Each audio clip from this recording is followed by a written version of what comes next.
Hey man, say man, it's your boy Hustle out here in the community, man, doing a lot of great things on this great Saturday, man. Who do I have with me right now? It's Mario B. What's going on, y'all? Hey man, tell the people what you got going on. Listen, Hustle Man came through for your boy. We had a video shoot just the other day. We put the all call out, and the fact that we got 30 folks to show up for something that we're looking forward to announcing in the coming weeks. It was really cool to see my man's out there with us. Yes, sir. And he had definitely helped make the day. So as we're out there at the video shoot, we had guys from Charlotte come in with all their equipment. And of course, bro had his equipment too. Don't get me wrong. I had to put mine up, He man. had his stuff too. We just talked about the show that you got, and I was really glad to be able to come stop by and say what's up to everybody and just, chat this wonderful Saturday afternoon. Yes, sir. My thing is, man, how did you get your start in, where did you come about? Like what school did you go to? How did you go through the ranks to get to where you at right now? For sure. So, I'm a city council person here in Fayetteville, practicing attorney as well, and I think a lot of people who knew me growing up would be surprised to hear both of those things. I tell people all the time, I think similar to a lot of folks, Fort Bragg, the Army, brought us to Fayetteville. Yes, sir. My old man was in the Army. He was stationed out in Korea. That's where he met my mom. I was born out there. But we lived there for about a year before we came to Fort Bragg. He medically retired, so we went from Fort Bragg to Fayetteville. Okay. And we just never left. So since '91, we've been around and went through Cumberland County schools. Shout out to all my Dolphins at Lucille Souders Elementary. Yes. Yes, sir. Shout out to our Golden Bulls at E. Smith High School. Okay. And, right after that, went to Carolina for undergrad. Yes, sir. And that's when, it got a little rocky. I failed out my first semester, bro. I was not ready to be in no big school at 18 years old. And I tell young people that all the time, growing up, you get told, you got to do this at 18. You got to graduate by 22. You got to have a job by this time. You got to be married and have kids at this point. According to who? Who told you that you had to follow some kind of cookie cutter timeline? It's just not true. And so I tell people all the time, if you're 18, you're right out of high school, and you don't know what you're going to college for, do not go. Because God forbid you do what I did. I wanted the name brand school. I really wanted to go to Carolina. And that's all it was about. It was just about, maybe the superfluous stuff. It wasn't about an education. It wasn't about a specific degree or a specific outcome. I just wanted to go because that's what I was supposed to do. And like I said, I wasn't focused. So, when it got hard, when things didn't come easy to me, when I wasn't making all A's just because I got up in the morning and went to class, Yes, sir. it frustrated me to the point where I just didn't turn in work because I'm an A student. Ooh. And they're not going to tell me I'm a B or a C student. So they can't tell me that if I don't turn in my work. And that's cool. If you don't turn in your work, that's incomplete. And an incomplete going to turn into an F. So that's what ended up happening. I was very, very ashamed of this at the time, but now I say it freely because, it can happen to anybody. I had 3 Fs and a D that first semester in my little 4 classes. That's called a .25 GPA. And the thing about math is, it don't matter if the next semester you get all A's. That .25 becomes a .3. You are still well below the 2.0 minimum to stay in class. They said you can go ahead and come back during summer school, and then you can see if you can do better. Long story short, it took me a long time to get out of undergrad. Yes, sir. The joke I tell is that I got my doctorate in undergraduate studies because it took me 8 years to get that little 4-year degree. But I learned a lot, I was living in Chapel Hill. I had a lot of my views challenged on politics and other things, meeting so many different people over those many years. Like I said, I lived there for pretty much a decade, between 2008 and 2018. I was a Chapel Hill guy. And I always came back to Fayetteville, obviously. Would stop by, see friends, see family, get to know more of the city, because I tell people all the time, we're in downtown right now at Vagabond. Shout out Vagabond. Shout out Vagabond. Great coffee spot, Best man. coffee in town. Best coffee in town. No one does it like here. But honestly, growing up here, I never went downtown. I was here from 1 years old to 18 years old. And we would go to the mall, we'd go to the movies, but I never really explored the city. Obviously, as you get a little bit older, you can drive, you can do your thing. Made some more friends and finally got around downtown. Didn't do that until I was an adult.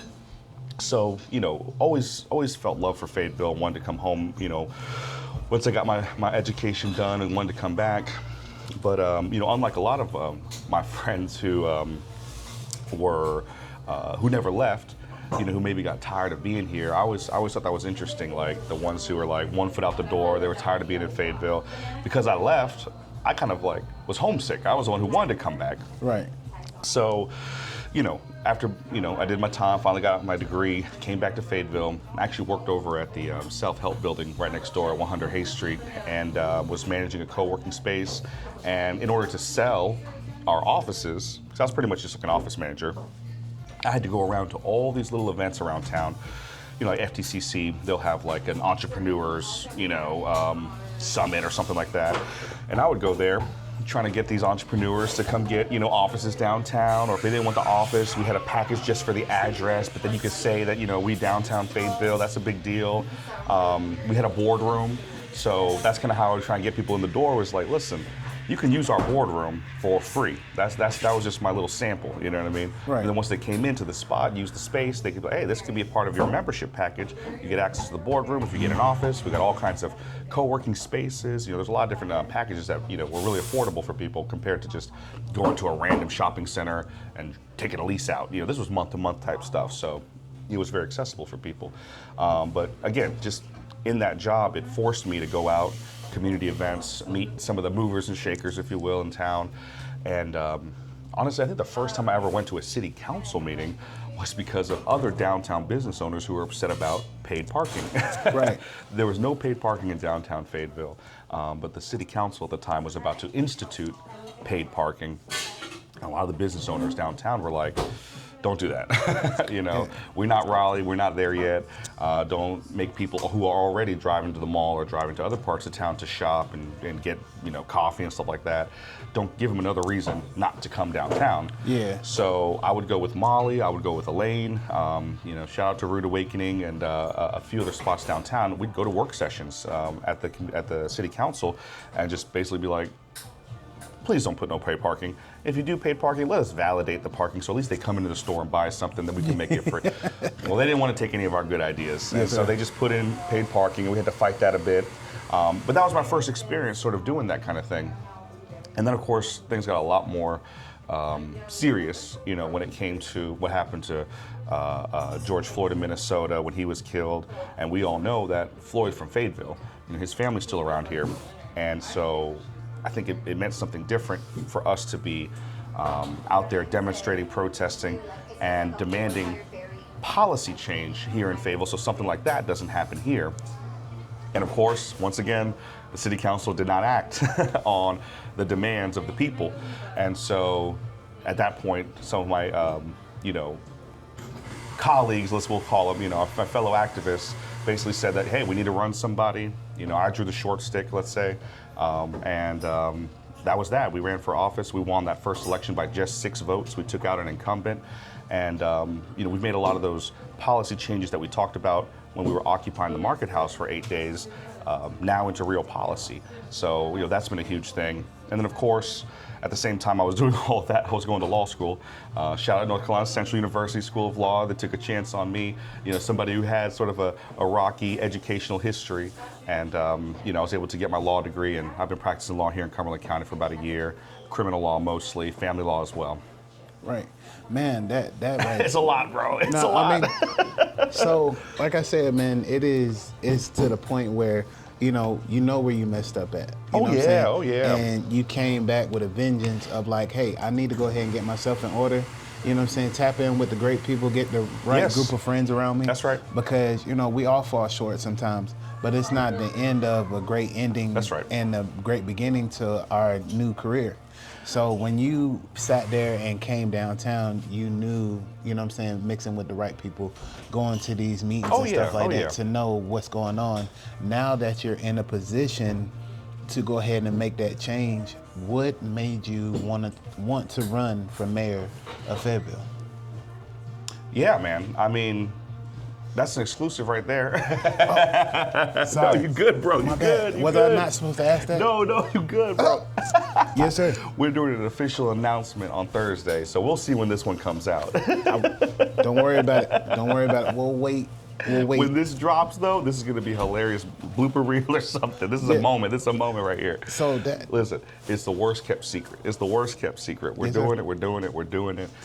We just want to make sure that when people go to Google, the website and stuff like that, it's live. And nothing gonna go live until this coming Thursday, the 20th of March. Okay. So 20th March at noon. If you're available, bro, you can be there with the camera. You're gonna be one of the first ones with the scoop if you're free. But yeah, we're gonna go ahead and swing for the fences this time around. You know, I've done 2 terms on city council, and you know, it's been a great experience. And you know, just to put it simply, there's still a lot more we need to do. I see the policy on the front end that we put out, and then on the courthouse, I see the back end of it, and I see all the gaps. I see where the city needs to focus a lot more on our youth. We hear about it all the time. These kids are out and about, stealing cars, doing whatever. And there's a lot more programming that can be done to bring juvenile crime down. It's been brought down 70% in some cities that have implemented the right policies in order to focus on that issue. The worst thing that we can do, though, is rely only on one tool. It's more than just law enforcement to keep the public safe. We got to have the after-school programs. We have to have the right kind of wraparound services for our families who are struggling. And once we focus on things that actually help people break cycles of poverty and break cycles of violence, that's where we're going to start to see a cure for crime in Fayetteville.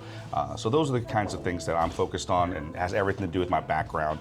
You know, I am an attorney. I am a criminal in the criminal law field. So if the number one issue in Fayetteville is crime, then you know, I think this is time for somebody with that legal background to be in that mayor's seat. And we're going to take care of all things, of course. We know that small businesses, we know that economics are serious. We know that Fayetteville really hasn't woken up from COVID, right? When that hit everybody, you know, everyone kind of had to take a step back. Everyone had to kind of hunker down. And then things are supposed to be getting better, right? We're supposed to be getting the wheels back on the track. I don't know if that's actually happened just yet in Fayetteville. So we need to do a lot more to ensure that small businesses are surviving, especially with all the turmoil at the national level. And until we can sort of take the reins here at the city level, there's going to be so much instability that is avoidable if we could just concentrate a little bit more on what we have control over here at the local level.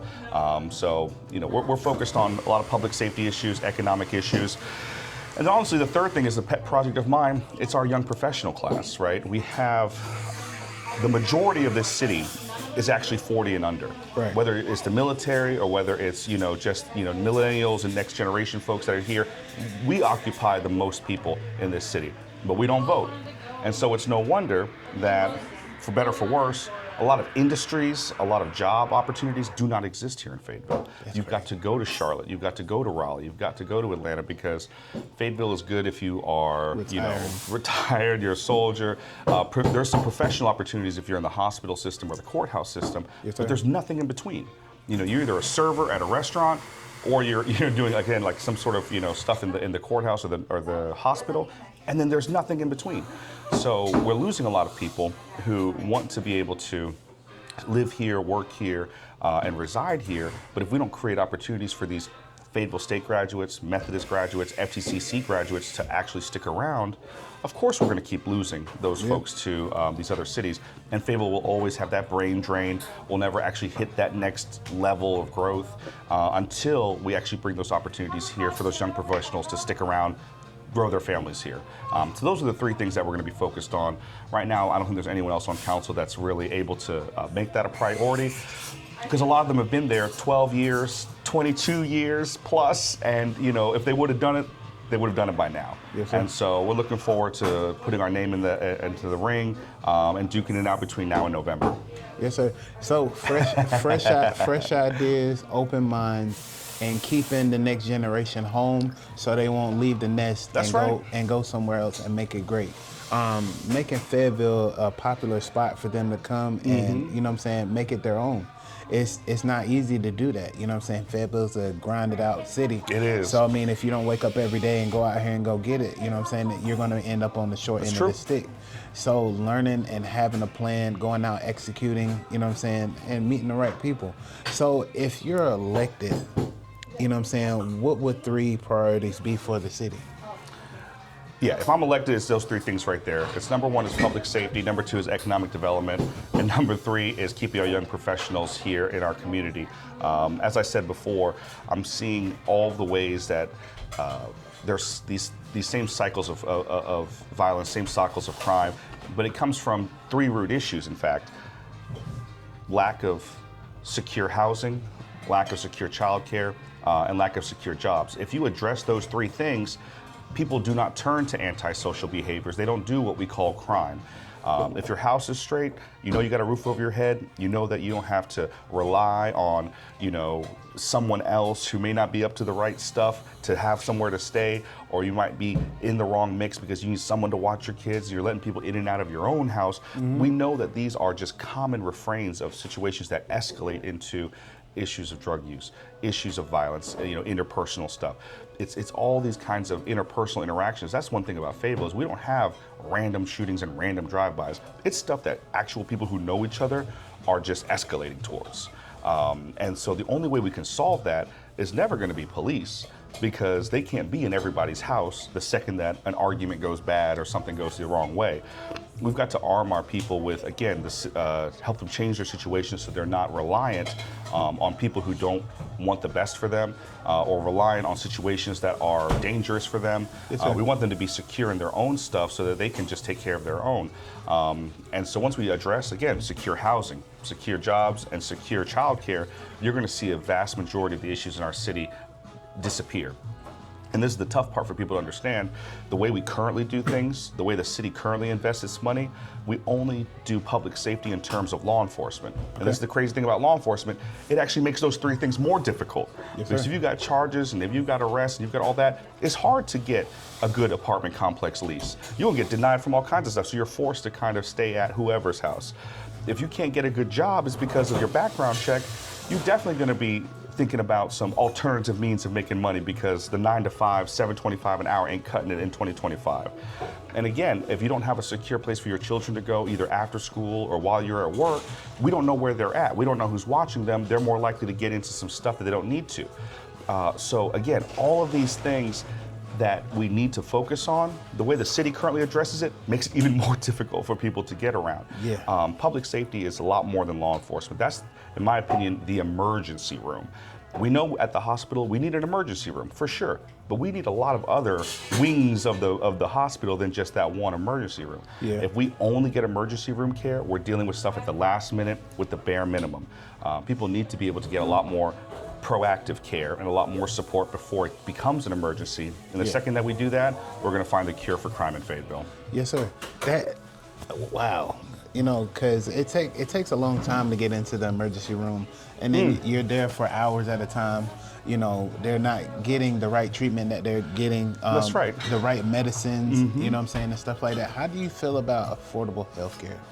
Well, yeah, absolutely. It's really sad to hear how many people's only access to healthcare is the emergency room. That happens so often. I hear about it from folks of mine that work at the hospital that do emergency room care. They're like, the only time that this young man has ever been seen by a doctor was the last time he was here in the ambulance, which is crazy. And so the more, and it's more expensive that way. And not just expensive to the individual, but expensive to the community, because if you ain't got health insurance, everyone sort of pays the brunt of that, at the end of the day. There's not a single aspect of government, or I think economics period, where if you deal with the problem early, it's cheaper than dealing with the problem after it gets worse, right? If you wait till you get to the emergency room, it's 10 times more expensive than the preemptive care that you would have gotten if you dealt with it before things completely fell apart. Yes, sir. So that's true about so many different issues. If we do the right kind of care for young people before they get in trouble, listen, it is so expensive to adjudicate, to punish, and to get those kids back on track because they've been out of school because of whatever issues they had in the courtroom. If we would have just spent a 1/100th of that cost and just getting them the help they needed up front, we would have never had to spend all that money on the back end. Yes, but again, that's true for so many different examples, but unfortunately the way government usually works is that we do things last minute and we do the bare minimum at the last minute. And that's so far as not cutting it for Fayetteville. We have to change that entire paradigm. Yes, sir. So just knowing about addressing a lot of things that you said in this city. You know what I'm saying? People have, wondered about when is it going to actually change. Right. We see $1 million buildings going up, Yep. but we hear people say that we need more funding for programs for kids to Right. keep them off the streets. That's right. You know what I'm saying? More youth programs That's right. and stuff like that. So it comes to a point in time, these billions and billions of dollars that are being spent in the city to build this restaurant, to build this Sure. store, that could be put into programs that could, improve the community and bring the older and younger kids together to understand, how to take care of these older people, Yeah, instead of we've having got, crimes. you're 100% correct. We've got our priorities out of whack. Yes, sir. And, it's one of those things where we've got to focus back on the fundamentals for a while. I understand that we see the glitz and the glam of what big cities have been able to accomplish, and we want that. I get that. I'm not saying that we shouldn't want those things, but as we get ready to gear up for a new performing arts center and some of these other aspects of quality of life issues, we got to make sure we've got a strong foundation. It don't mean nothing for us to have a new aquatic center and a new this and a new that if at the end of the day there are no kids participating in it because they're all in juvenile detention. So, I want all those things. I'm not saying that we shouldn't go after these big, beautiful set pieces, these $1 million projects. I want to do all of those things, but I will not do those things at the expense of the fundamentals. We want to make sure that we are clear cut about what is missing, what the missing services are, where the gaps are, and making sure that our young people are not ending up, because again, let me be more specific. Our crime statistics are saying everything is going down except for juvenile crime. That's the one area in the city of Fayetteville that is going up. And because of that, we've got to take it most seriously. So until we do that, I don't want to hear about another project. Or if we're going to hear about that project, I want to hear about it in conjunction with how it's going to address juvenile crime. Because if that next big place that we open up doesn't have a component to service them, then we're not maximizing the value of that. Right. I'll build something big and beautiful, but you better tell me how the young people are going to benefit from it too. Right.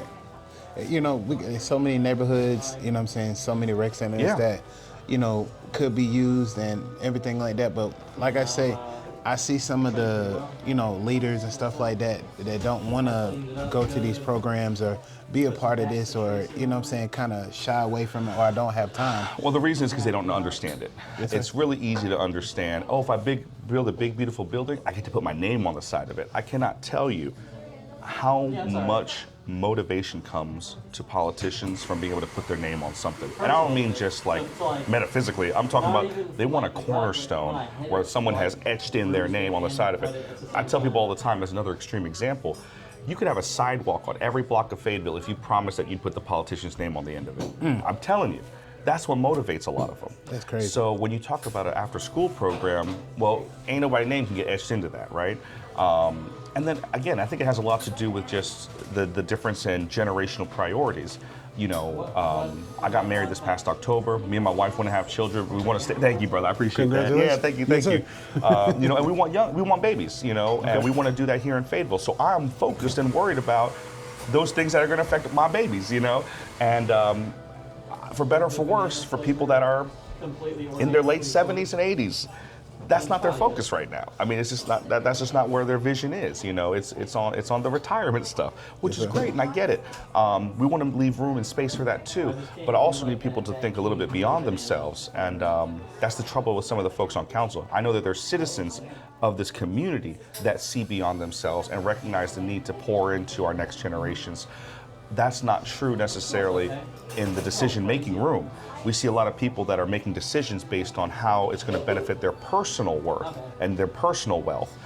Because if they open up a project here and they have an apartment complex right across the street that they own stock in or that they built, it's going to raise their property values. They're focused on doing projects that personally profit them rather than actually things that benefit the community. And because I see that in the decision-making process, I've got to speak on it. I've got to fight against it. Yes, sir. Fighting against it, man, making a change, it's not all about a dollar. It's about how you impact your community. That's right. Giving back, food drives, making sure that people have, hygiene products, making sure that people are safe at the end of the night. Yeah, that's right. People can walk their streets in their neighborhood without having to fear of somebody, asking them to give everything they got in their pocket. But I gotta ask another thing Yeah, too, please. and it's a big thorn in everybody's side in the city of Fayetteville, the homeless community Sure. that's out here. How would you address that? How would you help them? Because there's not many programs out here that are going to, let's say, give them jobs or form jobs for them because either their background, they've been to jail because of, they have to go rob and steal for their stuff. How can we help them get back on their feet? So when I first got elected to city council, I told the mayor that was one of my priorities. So, he did a great thing for me. He allowed me to start the Homelessness and Mental Health Committee. So within our city council, three of us, myself, Councilmember Brenda McNair, and Councilmember Dino Hondros, the three of us, that's all we worked on for 2 years. And we brought in all these different partners. I mean, let's be honest, the first 6 months to a year, it was all just learning about what exists in Fayetteville, because you can't really talk about what we need until you understand what currently exists. Yes, sir. So we worked with the continuum of care. We worked with all these different organizations that provide healthcare navigation for folks who are experiencing homelessness, who are the unhoused community, and how exactly right now we connect them with services. And the one thing I learned from the beginning, or two really big lessons I learned from those experts, is that every single individual has individual unique needs. There is no silver bullet to solving homelessness, because what drove one person to this situation is completely different from the next person's. Somebody could have had substance abuse issues, somebody could have had medical issues and lack of health care, someone could have had something where they're really just one good job and a couple good paychecks away from getting right back on their feet. And then some people are dealing with stuff that truly they will need help and care for the rest of their lives. There's such a wide spectrum of need that you can't expect any one program or one approach to solve everything. So at the end of the day, what we're lacking in this city is the kind of healthcare navigators to actually get folks to where they need to go. And once we get to where they need to go, because they're in the right program or they're in the right situation, does that program even have space for them? Because a lot of these programs that exist in our state, they don't just help Fayetteville, they don't just help Cumberland County. They've got like 5 providers that are supposed to be taking care of 5 different counties worth of people. So basically, we know what to do and how to help people. We just literally do not have enough investment from government, private investors, whatever the case is, to actually create and provide the number of caretakers and healthcare navigators that are necessary. We know how to help people get out of homelessness. Matter of fact, I'm sure you all knew over by, I think it might have been Grove. Now I forget exactly where it was, but where there was that large encampment. Right. Was it Grove Street? I think it was when you come off the bypass. Yep. Yeah, so right off there for Grove Street. Is it Grove? We're going to check that on the map, but I'm 99% sure it was Grove. And there was about 45 people staying out there. Now, whereas I didn't love this policy because I think it does criminalize homelessness, we did create a policy, they call it a no camping ordinance. It got challenged all the way to the United States Supreme Court because we were not the only city that was experimenting with this idea of basically making it illegal to, basically we're trespassing people from public property.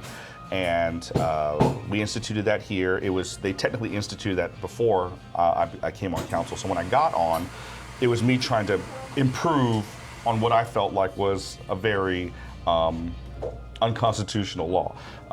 And how are we going to help those people if we're going to tell them they had to get off that area? Because you can't be on private property. Obviously, I can't just set up a camp in front of your front yard. I can't be on public property. So then where can I exist? Like there is nothing in between private and public. So you're telling me I am not allowed to exist anywhere. Where are those people supposed to go? And that's not solving the problem, that's pushing it out of sight and out of mind. So one of the things that we made sure would happen to those folks who got cleared out from that encampment was that we set up a transitional housing program where we were gonna put every single one of those people in a hotel for the short term. And then over those course of 2 weeks, we would ask them to work with a care navigator. There's all these different organizations that will work with people to get them the kind of mental health that they need, the prescriptions that they need, the job kind of training that they need. And over those 2 weeks, as long as you went to the meetings, we would give you another 2 weeks. Man. And if you needed 2 more weeks because you were going through the program and you were coming to all the classes, they would give you more time. We had somebody who stayed there for about 3 months, and it wasn't because we were just giving them free hotels. They were doing everything that they were supposed to, but the next actual house that was going to be available for them wasn't available because it was packed. So we had to keep them there for a little bit longer. But they are a success story. People might have been over by the library before. It was a young man and his mother that was living out of a van for a long time when they had about 30 dogs. And the thing about people that are dealing with, sort of living out and about is that it's been a while since they lived in a house and really recognize all the up care and how to keep a house. Because we can put you in a house, and if you don't really know how to treat it, you might get thrown out, by the landlord or the property owner really quick. Yes, sir. So, you kind of help people acclimate to the situation, and sometimes that takes time. We had a lot of success stories where people who we took out of the campment, put into these programs. Some of it took them a month, some of it took them 3 months, but I think we had about 75% success rate in people who got off the camp and into traditional housing. Now, when it comes to the people who did not make it through the program, it was for varying reasons. There were some people who got the hotel room, and after 2 weeks, they just left. They wanted the free hotel room and they wanted to move on. They were probably not even from Fayetteville. They were just kind of passing through. Yeah. And so, hey, they took the 2 weeks and they were not interested in no program. They were ready to move on to their next thing. So obviously, we cannot count them as somebody who went from here to a transitional housing. And then some people, like I said, they're just not there yet. I'm not judging nobody, but everyone's got their own journey. And so for some people, they're ready to get off the street. They're ready to get some help. And other people, that's their lifestyle right now. And honestly, as long as they're not hurting nobody, they don't hurt me either. There's some people who want to live a more nomadic, free lifestyle, and as long as they're able to get their needs met, who am I to judge whether or not they've got, a roof over their head or a permanent address? People. There's a lot of different ways to live. So it was successful for the people who wanted it.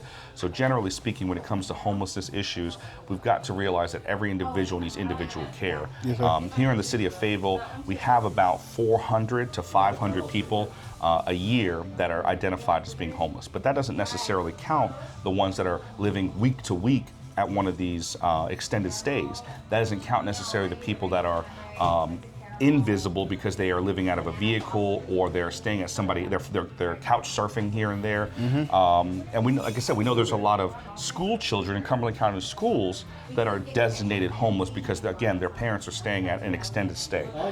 So there's so many levels to this stuff. And the way that you treat somebody who is really been out living on the streets for years at a time versus the person who, again, is on hard times right now and is having to do the paycheck to paycheck thing at the extended stay, they have two different issues completely and they have two different approaches completely.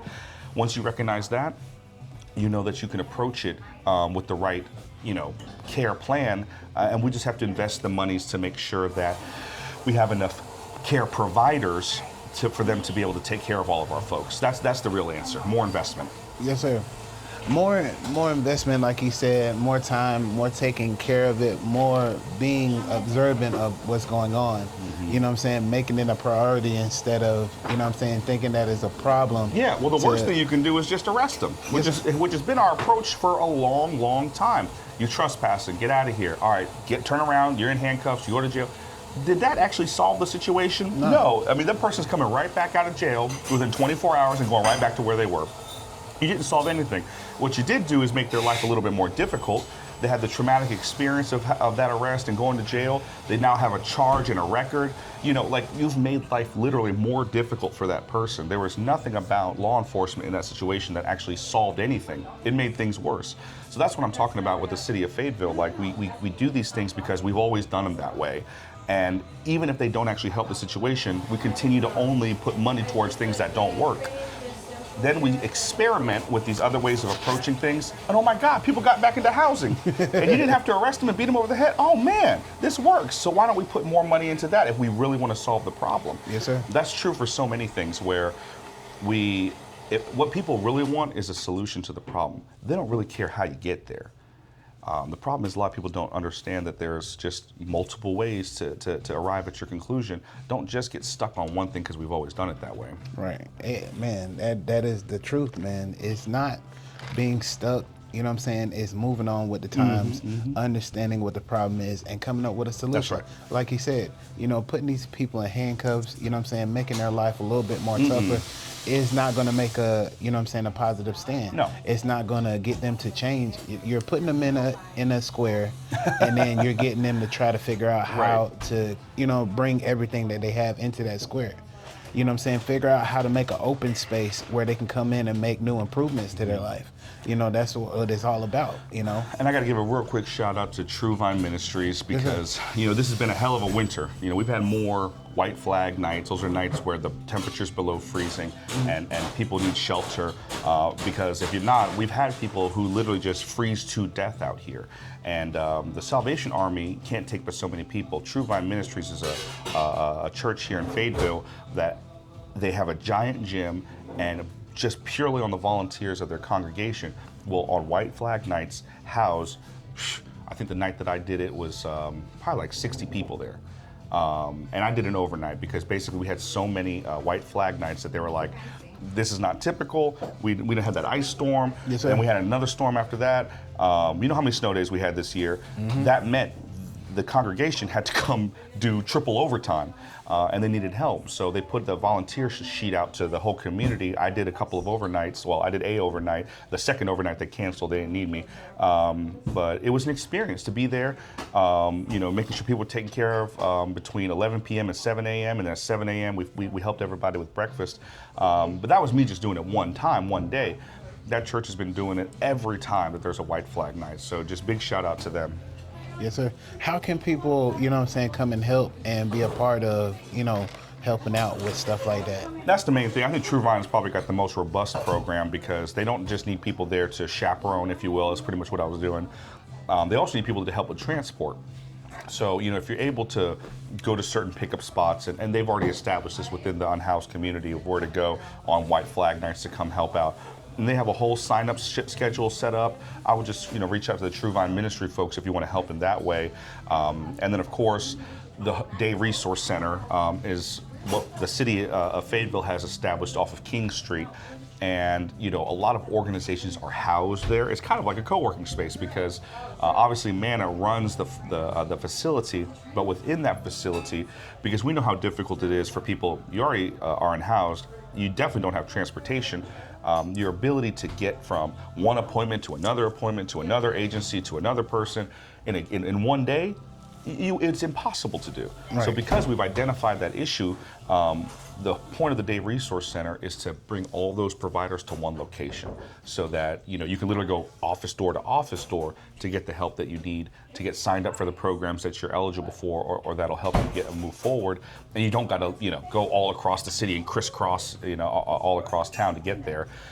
So there may be an organization there that, you know, would need some more help and things like that. But the easiest way, the bare minimum easiest way to support, though, is just getting with a reputable organization. Again, whether that's Salvation Army, I think True Vine is another great example, yes, sir. And making contributions to them. You know, that's the easiest thing you can do because I know people ain't got but so much hours in the day to support. And, you know, I appreciate when people do the like the feeding type stuff and do the cookout type stuff. That's a wonderful thing, don't get me wrong. But it's those are one-offs. Those are one-offs. When you help an organization out, they're the ones who, with the funding, can give more sustainable care. So I always encourage people. You know, I don't discourage anyone from doing whatever their heart takes them to do. But if you want to do something sustainable, find a good organization to support because they're the ones who are going to do the kind of real follow-up stuff that's more than just a meal. It's not just giving a man a fish; it's teaching a man to fish type stuff. Yes, sir. Hey, man. You give a person a line and put them in a lake. Yep. You know what I'm saying? They can pull out as many fish as they want to, you know, but feeding the community and understanding that, you know what I'm saying, this is a crisis that we have in Fayetteville. It is. And understanding that we have to find out a better way to put these people in better positions. I know that sometimes when you look at a homeless person and be like, dang, I don't have anything to give. But it's just, you know, everybody falls on hard times. Everybody's not perfect. Yeah, and even if I think a lot of people know this, but I'm just going to reiterate it just because it's true, is that, you don't always have to have a dollar in your pocket. You don't always have to have, something for somebody right then and there. But one thing that's free is showing another fellow human, a fellow neighbor, dignity. Looking someone in the eye and be like, hey, bro, I wish I had it today. I really don't, unfortunately, And then God knows we'll get to this point one day where people are very familiar with where to go. But hey, have you heard of the Day Resource Center? You have a conversation with somebody they might not have known that right there off of King Street, that there is a place for them to get some assistance. There's always a conversation, a look in the eye, a smile and a nod that I think really is missing in our interactions with our neighbors. I don't care if you housed, unhoused, or what. I can give you the dignity if you say what's up to me to say what's up back to you. No, I might not got a dollar like that, but I hope you have a blessed one. You know what I mean? It's just that doesn't cost anything. But when people, again, it really hurts my heart when folks just kind of want to nope, or just treat another person like they're beneath them, like there's some kind of monster that just kind of rolled up on them. That really hurts my heart. And so I don't always have a dollar to give somebody, but I can always kind of look at them in the eye and say, hey man, I don't have it, but I hope you have a wonderful day. And that matters. It matters. So and then my next question is, what is your stance on keeping historic, buildings and statues and everything like that Sure. in Fayetteville? Because there was talk about messing with E.E. Smith, moving to school. Okay. You know what I'm saying? How do you feel about them, because we got so much, construction going on, building with the school and stuff like that. They want to move land back. They want to take houses out. You know what I'm saying? And they're making that happen. So how do you feel? What is your stance on, messing with landmarks? Yeah. So I guess it was the short answer, and this is a lawyer's answer. It depends. Right? It depends on which situation we're talking about.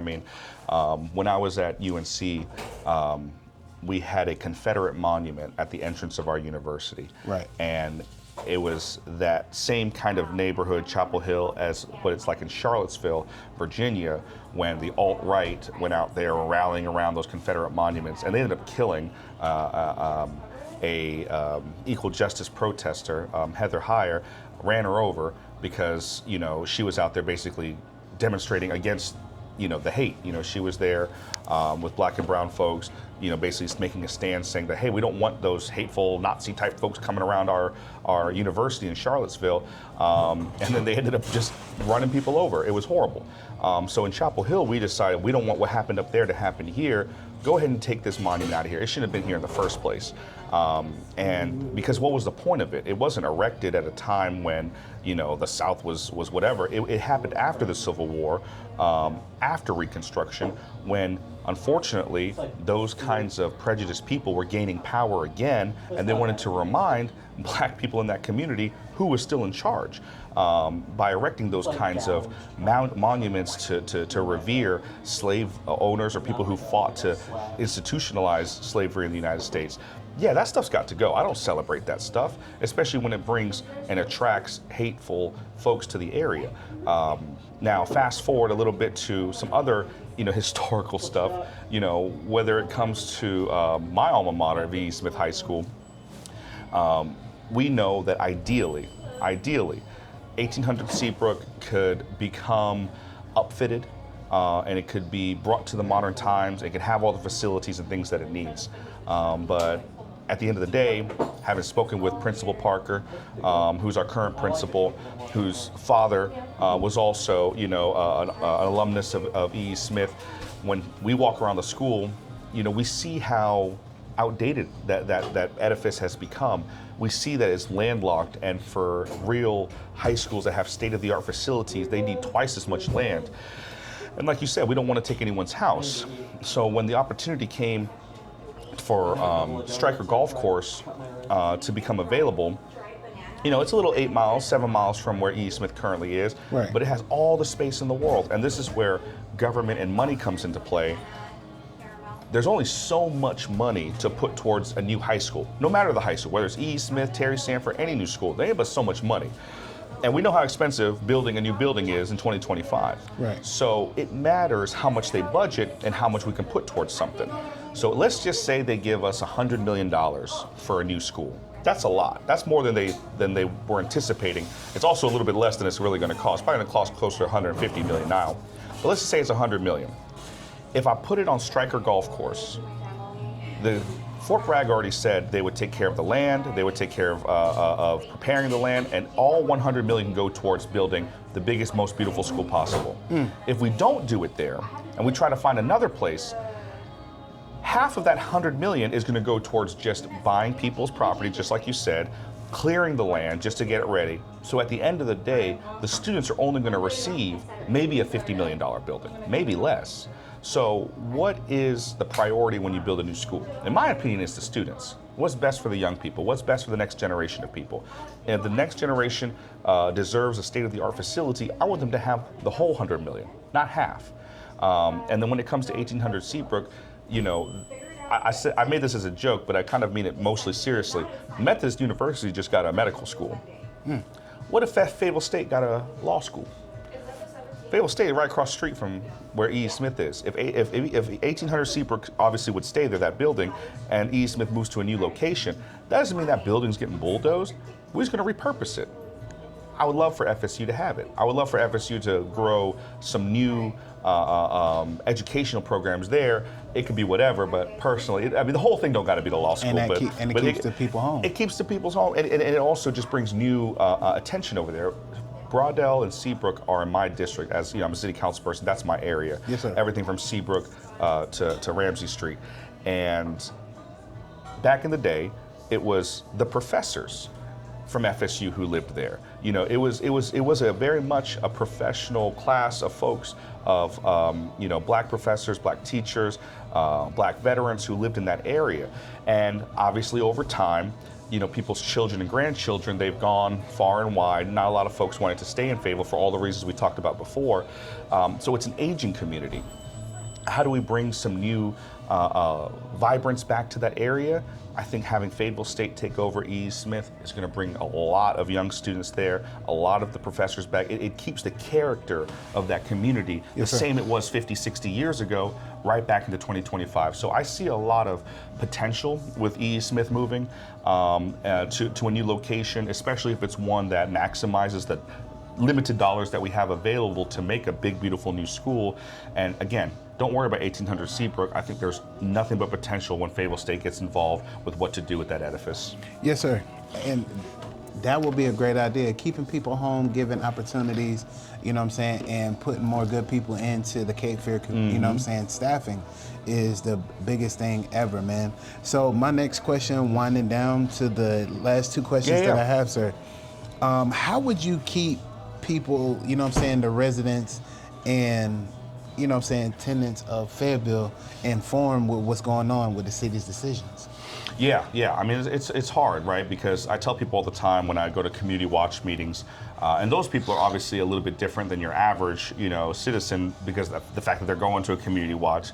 But I don't expect them to watch 3, 4, 5 hours worth of YouTube coverage because every meeting that we have is on YouTube and is broadcast live during the meeting times. We meet 3 times a month, and that's a lot of time to be spending just trying to find out 1 or 2 things. I tell them to call me all the time. I pride myself on being supremely accessible to anybody because right now, at this point in my life, this is my focus. This is my, you know, what I eat, breathe, sleep, and dream about. So for somebody to reach out to me and say, hey, Mario, whatever happened to that one building project? Or hey, what happened, you know, with this idea or this policy? I'm ready to talk about it. I'm ready to stop by the house and talk about it if you want. And a lot of people take me up on that. They don't want to watch a 3-hour YouTube video. They just want to have a really quick conversation about it. And we do. You know, obviously it's hard to do that with everybody. So there's going to be a lot of different approaches. But my biggest thing is that there's a difference between transparency and apparency. And the difference to me is transparent is me saying, oh yeah, it's somewhere on the website, go look for it. Being apparent about something is saying, I'm going to meet you more than halfway to make sure you have the information that you're looking for. Yes, and I think that's a big problem with government generally is that we'll tell you to go find it. It's technically public, it's technically somewhere, that's transparent. But are you really doing what needs to be done to